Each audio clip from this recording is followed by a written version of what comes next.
The 43rd homecoming day of Awami League President and Prime Minister Sheikh Hasina is being observed today. On May 17 in 1981, she returned to the country after a long exile.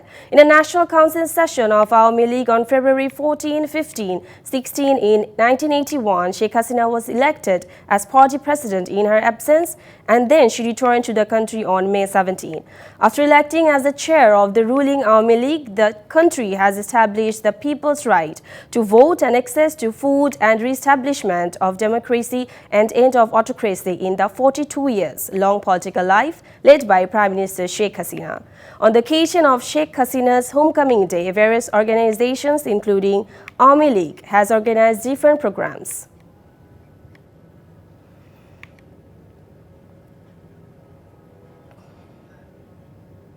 The Anti-Corruption Commission's ACC has summoned Gazipur City Corporation's GCC's expelled mayor MD Jahangir Alom for an inquiry about his wealth. In the summons later, ACC Deputy Director requested Jahangir Alom to appear before it on May 22nd. A top source of anti-grade body confirmed this was on Wednesday.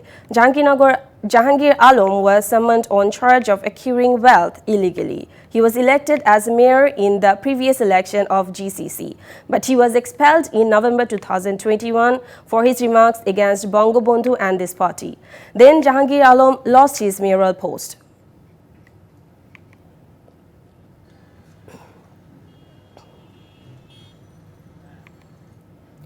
Although most of the conditions of the IMF are on the way to be fulfilled, Bangladesh is in the challenge with reserve issues. According to the conditions of the IMF, the net foreign exchange reserve should be more than $24 billion before the next budget.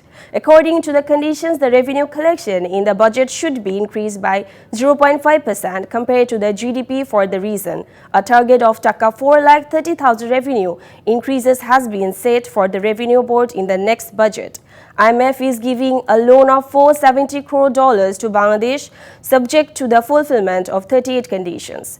The first installment of the loan was waived off in February. In order to get the loan, Bangladesh will have to carry out massive revenue reforms, currency and exchange rate reforms, financial sector reforms, climate change reforms, and structural reforms of the economy.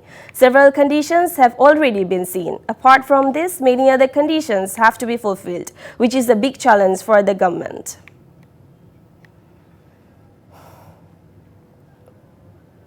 A heavy downpour has drenched Dhaka residents this morning. It started raining at around 10 a.m. Before the sky was cloudy, hinting the impending rainstorm. Commuters suffered greatly due to the rain as many office-goers and students got drenched by the heavy rain. Many also couldn't find any public transport to reach their destination, forcing them to walk through the rain. The rain caused waterlogging in many places in the city, which resulted in traffic jams. Earlier on May 16, the Met Office predicted rain or thunderstorms in the part of the country, including Dhaka, in 24 hours.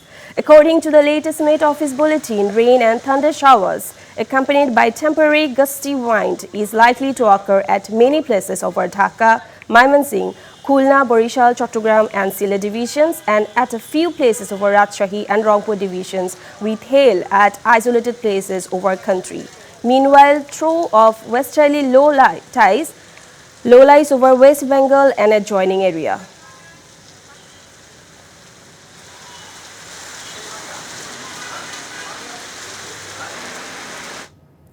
The trail of destruction left by Cyclone Mocha, which tore through parts of Bangladesh and Myanmar on Sunday, is causing severe disruption to the lives of millions of vulnerable children and families, including many already living in dire conditions. Even as the worst of the storm has passed, the risk of landslides remains high and further dangers, including waterborne disease, will likely grow in the days ahead. In this situation, UNICEF's Executive Director, Catherine Russell, said as they urgently assess and respond to the immediate needs of the children in the aftermath of this cyclone, they know with certainty that the best way to save and improve the lives of children and their families is by finding long-term solutions. At least 7 people, including patients and their relatives, have been injured in the northwest storm when the windows and doors of Sherpur Sadar Hospital were broken.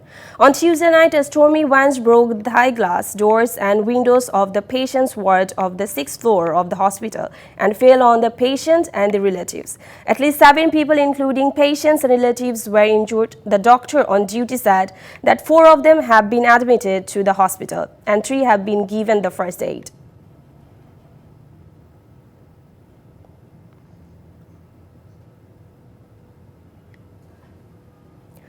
Azmatullah Khan, senior leader of Awami League, wants to use his previous experience to organize the Ghazipur City Corporation if elected mayor. He plans to build a corruption-free and well-planned city with all the leaders and activists. City elections are going to be held for the 3rd time in Ghazipur.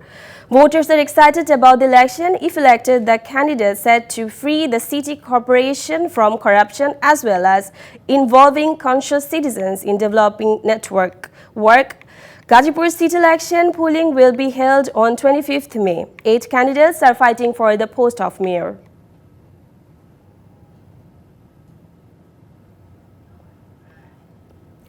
Bangladesh Nationalist Party BNP has expelled its 29 members for life after they decided to run as councillor candidates in the upcoming Ghazipur City Corporation election. Individual expulsion letters signed by the Ruhul Kabir Rizvi, the senior Joint Secretary General of BNP, were sent on May 16, highlighting the causes behind the decision. The press release said that 29 candidates were separated and show cause notice were given on May 11 for participating in the Ghazipur City elections. Ignoring the party decision, this development has caused internal turmoil within the BNP, with some expressing disappointment. Mayoral elections are to be held for Ghazipur City Corporation on May 25, Khulna and Borishal on June 12, and Rajshahi and Sylhet on June 21st. Once upon a time, the cultural arena of Sylhet played a strong role against injustice and lawlessness along with the practice of folk culture, but due to the lack of patronage, it is currently stagnant. No cultural complex has been built in Sylhet. In this situation, the candidates of Awami League promises to make Sylhet a cultural pilgrimage site if declared. On Tuesday, Awami League nominated candidate Anwaruzzaman Chaudhry interacted with cultural organizations, activists and artists of different levels of Sylhet in the upcoming city corporation election. The crisis and the possibility of the creative world were discussed.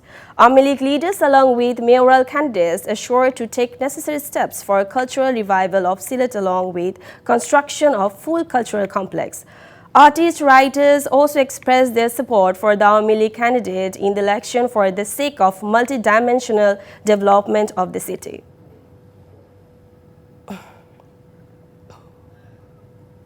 Residents of Ward number 31 of Khulna City Corporations are suffering from worse road conditions, waterlogging and nuisance of mosquito. Even after 33 years of being upgraded to a city corporation, locals are angry about not getting citizens' charter. Although the public representative says the solution will be found when the ongoing project will be completed. Residents suffer from dilapidated roads, poor drainage and mosquitoes. There is also drug crime in the area. Locals are angry for the situation even after paying taxes. Locals hope that the suffering of this ward of about 33,000 voters will be reduced through the newly elected public representatives.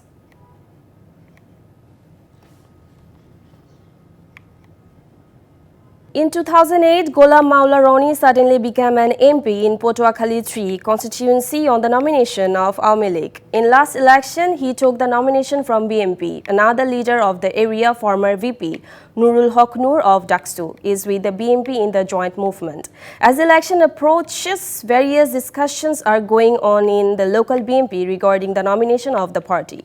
Grassroots of the party said if someone outside BNP is nominated, they will leave the party. Roni left Awami League and joined BNP in 2018 and got the party nomination. Despite accepting the service, the local BNP has started to open its mouth. Meanwhile, the member secretary of the People's Rights Council, Nurul Haq Nur, likely to win election from this seat. Ghulam Maula Roni said that if the elections are held under the caretaker government, he will seek nomination from BNP. Foreign Secretary Masood bin Momen has said the additional secretary for the foreign diplomats has been withdrawn as a matter of course. There is no fear of any impact on the relations with the countries. Meanwhile, U.S. State Department Deputy Spokesperson Vedanta Patel said it is the responsibility of every country to ensure the safety of diplomats. However, there is no change in the security that is supposed to be available according to the Vienna Convention.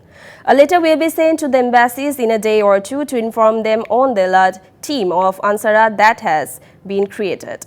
The Foreign Secretary said that this is a normal process. There is no fear of spoiling relationships with the countries. Meanwhile, State Department Deputy Spokesperson Vendat Patel said in the regular briefing of the country's Ministry of Foreign Affairs that the United States is not worried about the elections in Bangladesh. Road Transport and Network Minister Ubaidul Qadir said there is no fear for foreigners.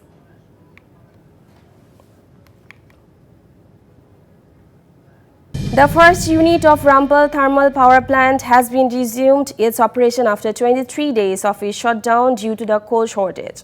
260 MW of electricity is being added to the national grid as the production starts. Power generation started from 9 p.m. on Tuesday. Anwar Al-Azim, Deputy Manager of the Bangladesh-India Partnership Power Company Limited, said the coal reserves have been exhausted after 20 to 22 days of production, December 17 last year. As LC could not be opened due to the dollar crisis, production was kept on for 5 more days with reserve coal. Later on January 4, the first unit of 660 MW production capacity was shut down.